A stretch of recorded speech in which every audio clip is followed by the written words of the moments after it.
Running back rankings for week 6 in the NFL. Jared, it's crunch time. It is crunch time. We're on bye weeks. It's time for us to buckle down, get these fucking rankings right. We're getting into that time of the year where you start to look at the standings. You see these matchups you got to win. Yes. Playoff pushes starting a little bit already. Maybe for only 1 or 2 wins to start the year.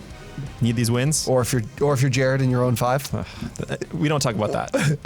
I just have to pick out the one league that you're doing terrible It's like in. the one league I'm shitting the bed in. And as well, like here, running back rankings. Look, some of you at this point might be a little desperate. Yep. We're gonna help you out. We're gonna find them. We're gonna find you the guys. Make sure you like the video if you enjoyed. Subscribe to the channel. Drop a comment down below if you got any questions. If we get to 100 likes on this video, last time I did this, we only got to like 70 likes. We get to 100 likes, I'm gonna give out $25 of site credit to 2 people in the comments. Comment down below, like the video, 2 people. Easy. Get to 100 likes. Hit that like button. Hit the like button. He's back. Our guy's back. Your guy's back. Christian McCaffrey. Are we sure he's good, right? I would be shocked if he doesn't play because he was close to playing last week. Yeah. I'm really glad they didn't play him last week because just like you got to make sure he's healthy. Like, get him to 100%. This is our precious. And then throw him in. Exactly. Yeah. So Christian McCaffrey, as long as he plays, he is the unquestioned number 1. Yep. I think probably for both of us. And number 2, love this. My guy, Austin Eckler. Our guy. He's been great this year. He has 7 touchdowns on the year. That was the question that a lot of people had coming into the year. Remember when Danny and Bush were sitting on this side of the table, and they tried to tell us that these touchdowns he couldn't score could not be fixed. Yep. Fixed. They're fixed. Found it. You want to know what it took? It took the best coach in the NFL. Yes. That's what it took. Brandon Staley. Hey. We're back. He's 5th in the league in red zone touches too. So it's like, it's not even like, oh, they're fluky touchdowns. No, he's being used on the goal line. Yes. Love to see it. Look, we hit on Austin Eckler. We said it. He was going in the end of the first. We said take him in the 5th with your 5th pick. Hopefully he did that. And we're laughing right now. Oh yeah. Laughing. Love to see it. Number 3, it's the guy who's been getting all the touches this year, Derrick Henry. Yep. You could arguably put him at 1, honestly, with how well he's been playing. This is a bad matchup because the Bills are good against the run. But, I mean, with how many touches he's getting, obviously he's all the way near the top. Yeah. At number 4, I got Najee Harris. Now he's kind of like a mini version of Derrick Henry with how many touches and how much usage he's getting. You're using him in the passing game. Seahawks, pretty good matchup. So I really like Najee Harris as the 4 this week. Number 5, James Robinson, also back to being the James Robinson we saw last year. Now, it's not fully like 95% of the touches. Like Hyde is still getting involved, but he's showing that he's still the same guy, and he's fighting to keep that job over Travis Etienne next year, and he's doing a very good job of it. Which you won't be able to do because I don't think they're going to ditch 1st-round draft capital. But that's a story for another. That's an off-season me and Jared discussion that I'm excited to have at some point. Oh yeah. I want to say that for these next guys, or why don't you've got Jonathan Taylor at 6. Jonathan Taylor at 6. He's going to be the biggest fade on OwnersBox this week for me. Like that matchup is so enticing for people at 7,000. We're talking a $1,200 price difference between him and Christian McCaffrey on OwnersBox.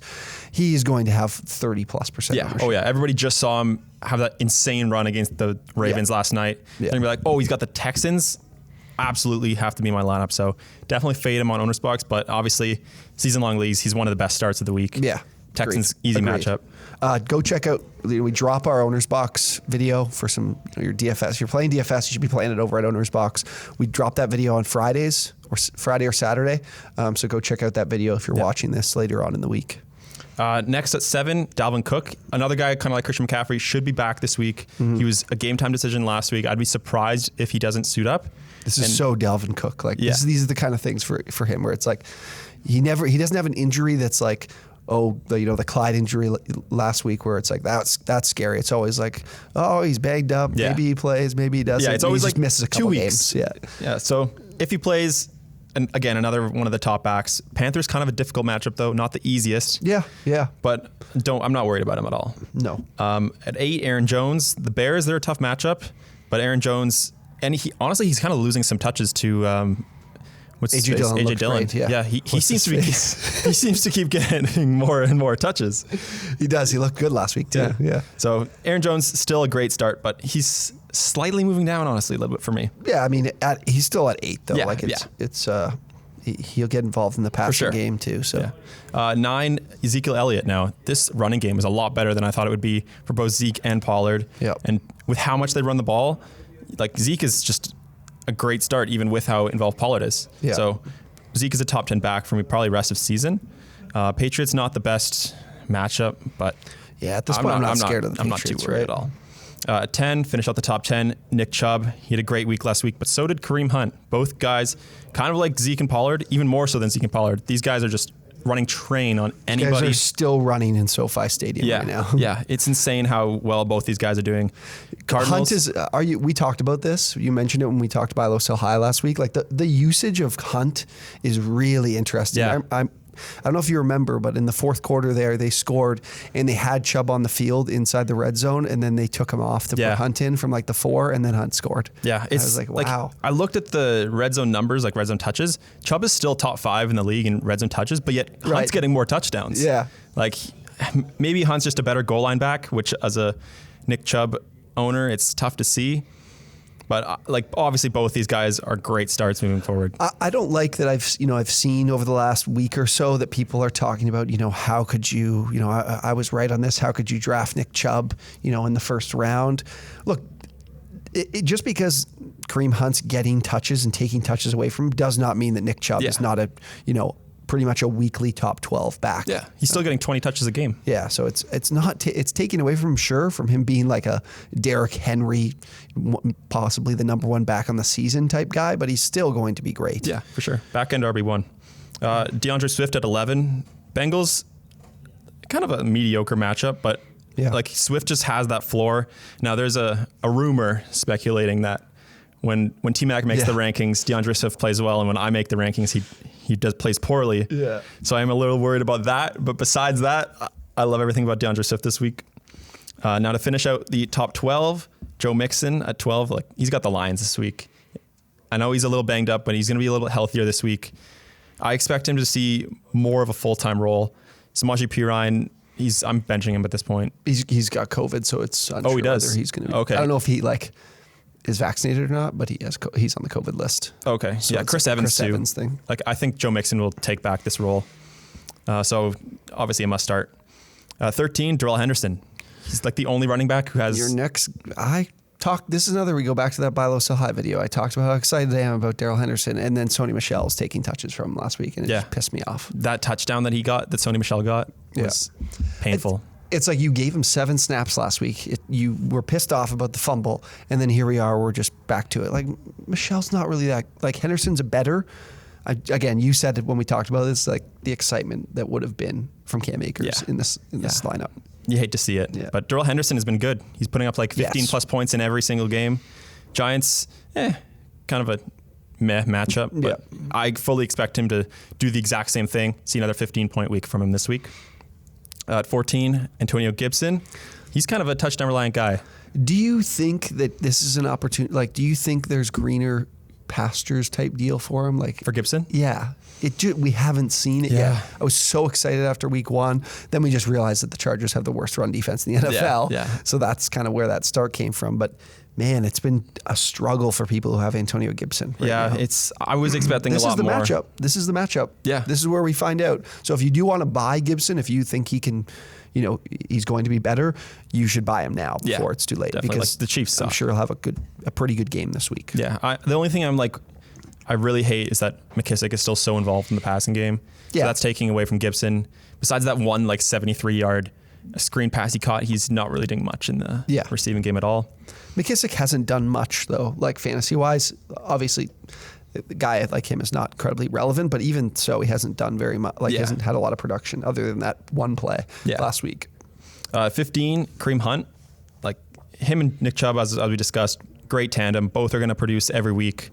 Both probably top 15 backs the rest of the season, even though I had Kareem Hunt as a sell high last week. Yeah. I mean, we need to remember this type of shit for next year. Yeah. That don't look, because he was right around Gaskin. He was right around Sanders. And we just we never really talked about him too much, but just something to keep in the back of our brains that this can work in this offense.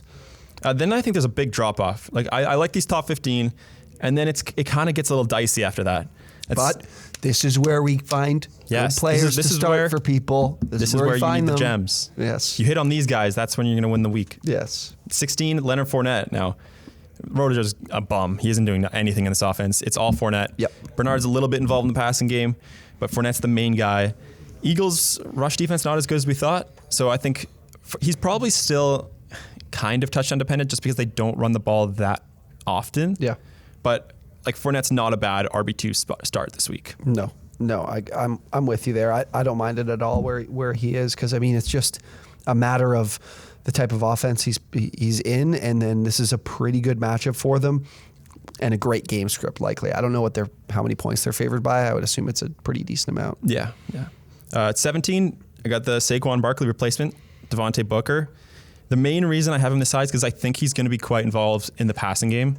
They were using him a lot near the end of the game, in the passing game as well. He's going to be the goal line back. We saw 2 touchdowns from him in relief of Saquon last week. I don't mind him as RB2. I think he's going to get enough volume to be a decent start. Yeah, our blog, the owner's blog, will be in the description. But I did write a waiver wire article since we were, Canadian Thanksgiving. We were off on Monday, so we didn't have a waiver wire video this week. He has a pretty good next few weeks. If Saquon's out for like 3 weeks, I think the next 4 weeks, the 4 defenses they play are bottom 5 in the NFL and opponent yards per carry, so they are good matchups. Then again, this could be a case of the what's the way you say it? Not the unstoppable force, the stoppable force against the movable objects, because the Giants' offensive line is terrible. Yeah. Although I will say, last year, when you look at Wayne Gallman, I remember he had like a decent stretch of games. Yeah, when this could be the Saquon same deal. Yeah, so it's true. I don't mind Booker there. And then Chase Edmonds at 18. I think he had a kind of a down week. Yeah. I don't know what happened. Connor had more carries than he did. It was weird. I don't know what's going on with that, because just 2 weeks ago we just saw him obliterate the Rams. Yeah. So that didn't really make much sense. I'm not too worried. I think he'll bounce back, and it should be a high-scoring game between the Cardinals and Browns here. So Edmonds should get a lot of pass down work. Yeah. 19, Damon Williams. I'm surprised at how split the offense was between Williams and Herbert. I would have thought Williams would take more of a role, but I do still think Williams is the main guy moving forward. Yeah, you're not a college football guy, but I'm starting to consider the fact that the Bears might be like deploying a Big Ten offensive like Michigan and Wisconsin type running game, because they ran the ball like 40 plus times last week. So if they continue to do that, this isn't going to be likely a positive game script because they're playing the Packers. But if they deploy that kind of strategy and that kind of game plan, then they could support Damian Williams to be a fantasy a top 20 back this week. Yeah, for sure. I mean, he's just going to get the volume, which is the main portion of why he's this high. We're going to get into this and start. Sid, I see who you have at 20. Myles Gaskin. I don't know what to do. I sat him last week. Everybody sat him last week. Jags on deck here. I guess I have to go back to him, and then that's probably when I get fucked over. I mean, he didn't do anything running the ball. It was all through the air. He had 10 receptions. It was like he just obliterated the Bucs defense through the air, which is, for a running back, you usually don't even see that. Yeah. But now the Jags, I feel like you have to throw him back in your lineup considering what we just saw last week. But this is the reason I don't have him higher, is because this offense is still so unknown. We could just go right back to Malcolm Brown again this week, and he takes a backseat role. Well, it is Malcolm Brown. I'm pretty sure it still wasn't it? Like in terms of rushing attempts, it was still Brown. Oh, really? Was he still ahead? I thought Gaskin kind of took that role back. But yeah, we'll take a look at that. At 21, Chris Carson. I don't know. I haven't even liked Chris Carson that much this year. I think he'll probably play. If he doesn't, Alex Collins pretty much just slots right into that RB21 slot. You do the same, yeah. I like Chris Carson. I do think that they'll establish the run like it's nobody's business. I'm probably going to say that like 3 times this week about the Seahawks because of Russell Wilson being out. So I think whoever the back is does have the chance to have a good week. I know the Steelers are a tough matchup, but the Steelers aren't very good offensively. So they're, still a game script where they can run the ball, and I know Pete Carroll will want to run the ball. Yeah. I just don't think Chris Carson has that big of upside, especially against this tough Steelers defense. Yeah. So he's kind of a decent RB2. Right. And then at 22, Damian Harris. This would be a good matchup for him, but I am a little worried that he could cede touches. Rib injury. Yeah, injury, and he fumbled on the goal line, which we know Bill Belichick hates fumbles. Motherfucker. We would love this guy would be getting shit done for us if he just stopped giving the football to the other team way too often. Bill Belichick, like with each fumble, he's going to lose more and more trust in Harris. And I think I already saw a report they're going to get Ramondre Stevenson more involved this week. I don't believe that at all because that hasn't happened whatsoever. Like it's been Brandon Bolden and it's been JJ Taylor. So I'd be surprised if that happens. Maybe it does, but I mean, I bet you he's like, yeah, let me go to these. I don't even call those guys veterans. I don't even know what I call them. Jags. Just Jags. Yeah, just another guy. But yeah, Damien Harris, he's the same as Chris Carson for me. Like, not really much upside there. And then honestly, the same for Latavius Murray. This is a good matchup against the Chargers, but they just have too many guys in this backfield. Like Tyson's still going to get some involvement. Devonta Freeman's still going to get some involvement. And the run game looked terrible against the Colts.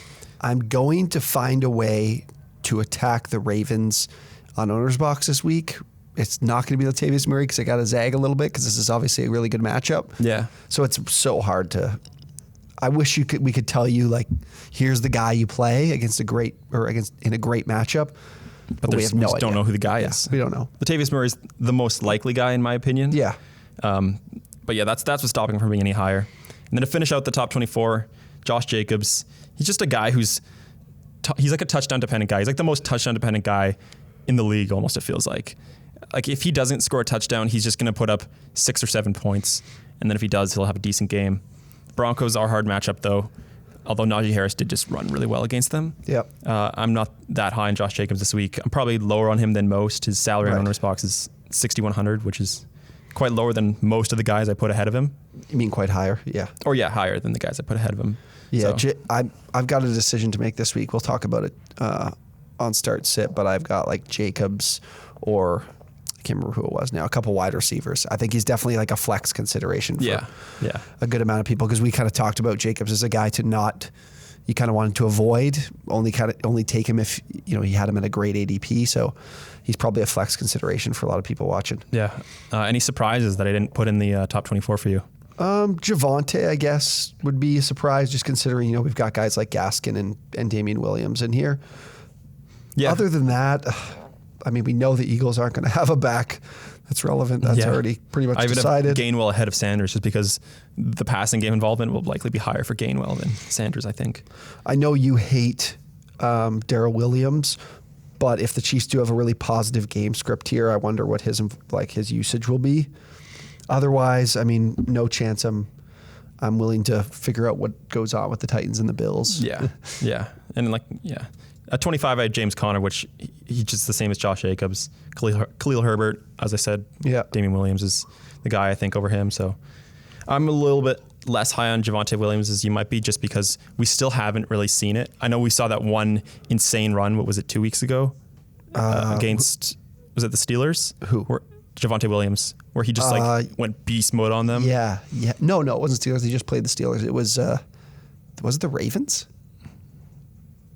I can't remember. Yeah, I don't know. But if you look at the points, he's hovering around that 7 or 8 point range. So yeah, he's not producing fantasy points right now, but he's looking really good, and I think it's only a matter of time. I don't know if it's this week or not. To be honest with you. But yeah, I mean, otherwise. All of our rankings, like our QB, tight end, wide receiver, running backs, full rankings are up on the OwnersBox blog. So again, like I said, that link's in the description if you guys want to check out all of our rankings as well. Be sure to check out our partners over at Manscaped, the Lawnmower 4.0 from Manscaped. Use promo code BOX. You can get 20% off. They're the best in male grooming. We've all got it. We've all got the performance package from Manscaped there, so you can kind of take care of everything. Shave my face in the morning with Manscaped. Not with the Lawnmower 4.0, but shave my face with, I can't remember what the name of their razor is, but it's quality, good stuff. So make sure to check it out. And as I said, like the video, comment, be entered to win some money to play on OwnersBox for week 6. 25K contest is up. It's live. You're going to use, if you haven't played on OwnersBox, which if you're watching this video and you haven't, what are you doing with yourself? What are you doing? Drew 9 for a $10 free entry in there too. So thank you guys for watching. We'll see you next time.